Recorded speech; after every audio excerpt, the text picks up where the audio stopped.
नमस्कार दोस्तों, मैं हूं कुणाल और आप देख रहे हो टेक शिक्षा। यहां हम रियल कोडिंग प्रोजेक्ट को प्रैक्टिकल तरीके से समझने के लिए हैं। आज ये वीडियो हम एक बहुत ही इम्पोर्टेंट टॉपिक पर बात करने वाले हैं।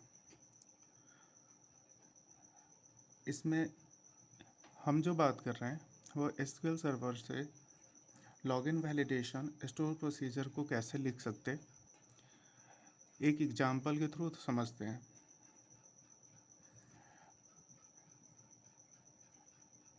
सबसे पहले हम समझते हैं कि लॉगिन वैलिडेशन के लिए डेटा किस टेबल में स्टोर होता है। और यहाँ हमारे पास एक टेबल है एडमिन यूजर मास्टर, जिसमें ये इम्पॉर्टेंट कुछ कॉलम्स हैं like user ID, employee ID, login ID and password, user name,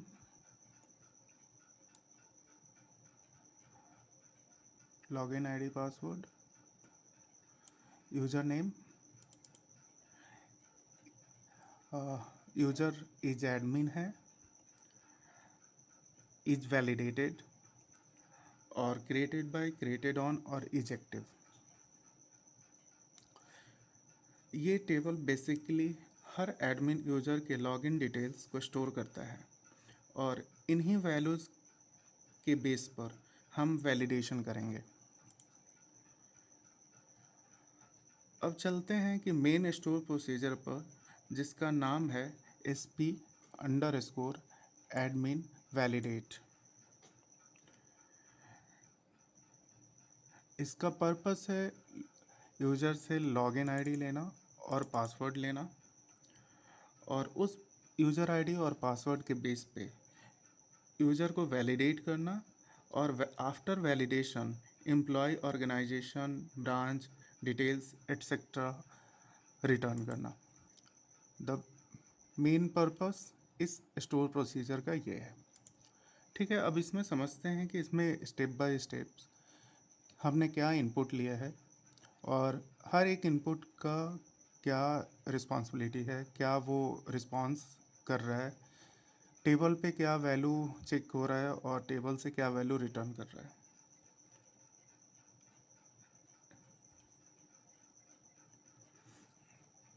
ठीक है, अभी स्टार्ट करते हैं हम स्टेप बाय स्टेप इस स्टोर प्रोसीजर को डिस्क्राइब करते हैं। सबसे पहले तो आपको पता ही होगा कि कोई भी प्रोसीजर को लिखने के लिए हमें क्रिएट कमांड, क्रिएट प्रोसीजर पास करना होता है। DBO स्कीमा है हमारा, SP_admin वैलिडेट ये स्टोर प्रोसीजर का नेम है।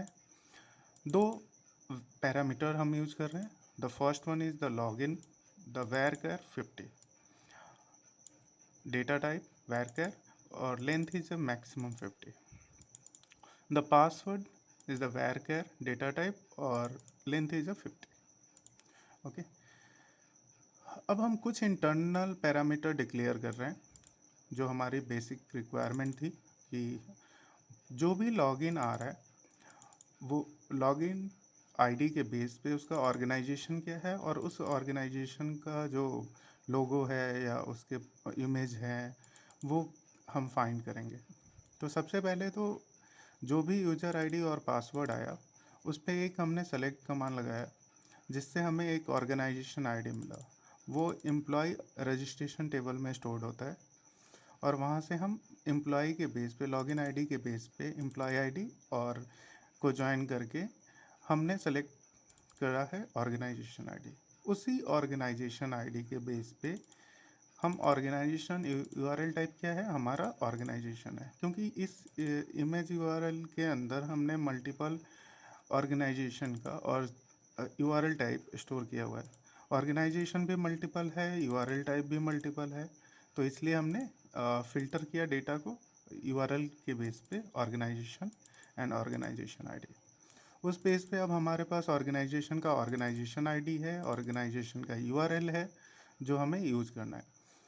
अब हम क्या करते हैं कि सबसे पहले बेसिक जो हमारा प्राइमरी टेबल है वो है रजिस्ट्रेशन। विदाउट एम्प्लॉय रजिस्टर्ड हम किसी भी ऑर्गेनाइजेशन में इंटर तो नहीं कर सकते, क्योंकि उसके पास यूज़र आईडी और पासवर्ड तो होगा ही नहीं जब तक हमारे पास एम्प्लॉय का रजिस्ट्रेशन नहीं होगा। तो सबसे पहले हम एम्प्लॉय की रजिस्ट्रेशन करते हैं, वो भी हम आगे चल के एक प्रॉपर वीडियो बनाएंगे कि एम्प्लॉय रजिस्ट्रेशन में हम क्या क्या यूज़ कर रहे हैं और कैसे कर रहे हैं, तो वो आपको नेक्स्ट वीडियो में मिल जाएगा, होप सो।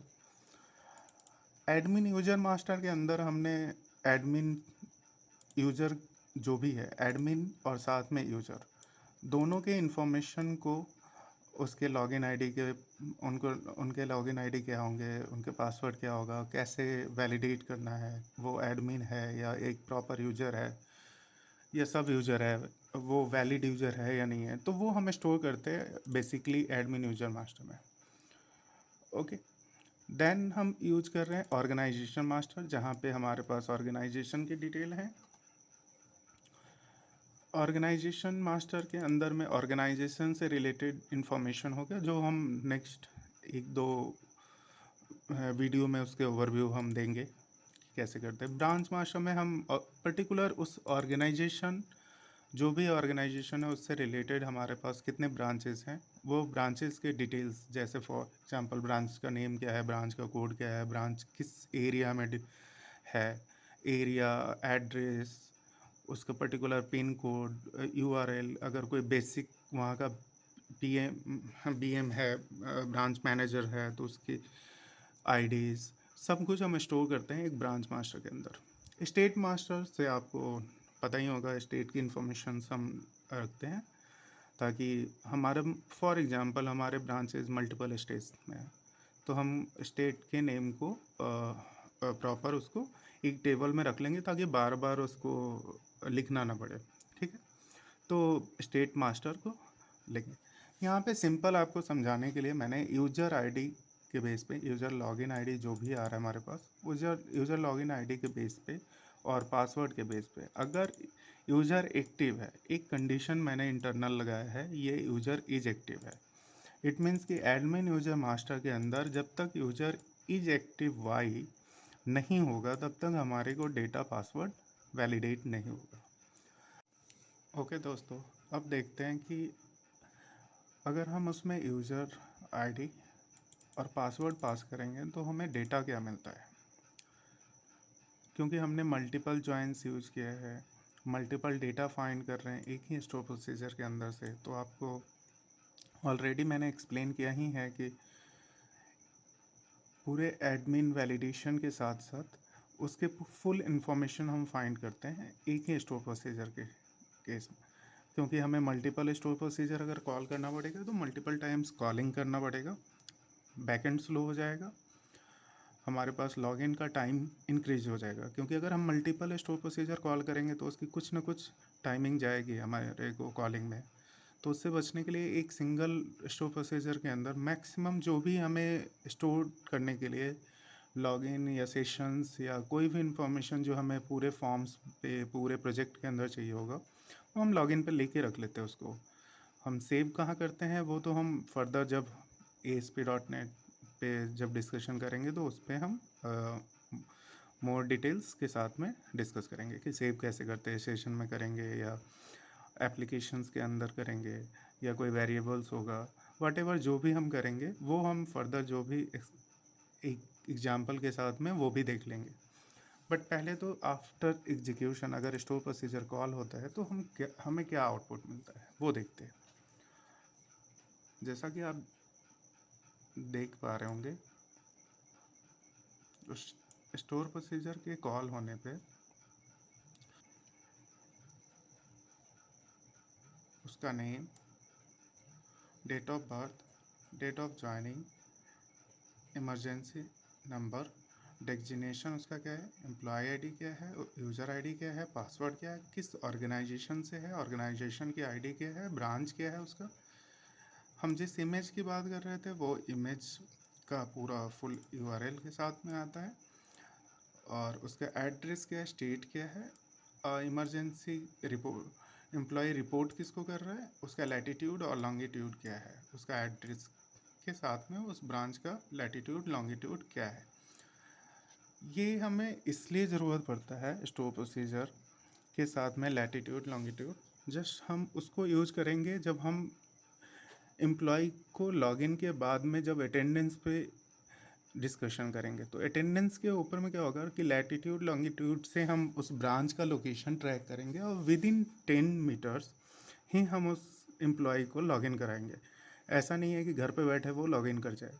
तो इससे बचने के लिए हमने लैटिट्यूड लॉन्गिट्यूड को कैप्चर किया है और उसको ब्रांच बेस पे, और ब्रांच में लॉगिन के बाद में जब हम अटेंडेंस सेव कराएंगे तो उस समय उसका यूटिलाइज करेंगे। थैंक यू दोस्तों।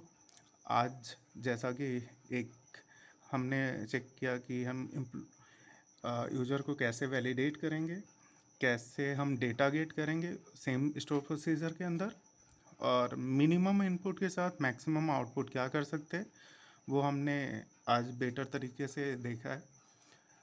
नेक्स्ट वीडियो में हम आगे देखते हैं कि नेक्स्ट वीडियो में हमें क्या क्या सीखने को मिलता है। तो तब तक के लिए हैप्पी कोडिंग, जय हिंद। सब्सक्राइब कीजिए, मुझे सपोर्ट कीजिए।